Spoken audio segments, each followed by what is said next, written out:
எல்லாருக்கும் வணக்கம். இன்னைக்கான குக்கிங் எபிசோட்ல நல்ல காரசாரமான எறா கிரேவி எப்படி பண்ணணும்னு பார்க்கலாமா? அதுக்கு ஒரு பேன்ல ஆயில் சூடானோடனே சீரகம், கருவேப்பிலை, குட்டி குட்டியாக நறுக்கி வச்சிருந்த சின்ன வெங்காயம் இதெல்லாத்தையும் போட்டு நல்லா வதக்கிடுங்க.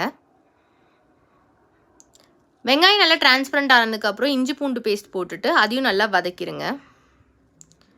அப்புறம் உப்பு, மஞ்சத்தூள் போட்டு வதக்கி க்ளோஸ் பண்ணி குக் பண்ணிடுங்க. ஒரு 3 மினிட்ஸ் குக் ஆனதுக்கப்புறம் நான் தக்காளி நல்லா பேஸ்ட் மாதிரி அரைச்சி வச்சுருந்தேன். அதையும் ஆட் பண்ணிவிட்டு வதக்கிட்டு 2 table spoon chilli powder, 1 table spoon தனியா பவுடர் போட்டு நல்லா வதக்கிடுங்க. தக்காளி வெந்ததுக்கப்புறம் நான் ஆல்ரெடி எறாவை உரித்து அது மேலே இருக்க வெயின்ஸ் எல்லாம் எடுத்துட்டு உப்பு மஞ்சத்தூள் போட்டு பரட்டி வச்சுருந்தேன். அதையும் ஆட் பண்ணிவிட்டு க்ளோஸ் பண்ணி குக் பண்ணுங்கள். இதில் நம்ம தண்ணியே ஊற்றலை. பட் நீங்கள் ஒரு 5 மினிட்ஸ் குக் பண்ணதுக்கப்புறமே பார்த்தீங்கன்னா இவ்வளோ தண்ணி விட்டுருக்கோம். எறா வெந்ததுக்கப்புறம் ஃபஸ்ட்டு தேங்காய் பால் மட்டும் கொஞ்சோண்டு ஊற்றிட்டு க்ளோஸ் பண்ணி ஒரு 5 மினிட்ஸ் குக் ஆனதுக்கப்புறம் கடைசியாக கொத்தமல்லி போட்டு இறக்குனிங்கன்னா நல்ல காரசாரமான எறா கிரேவி ரெடி.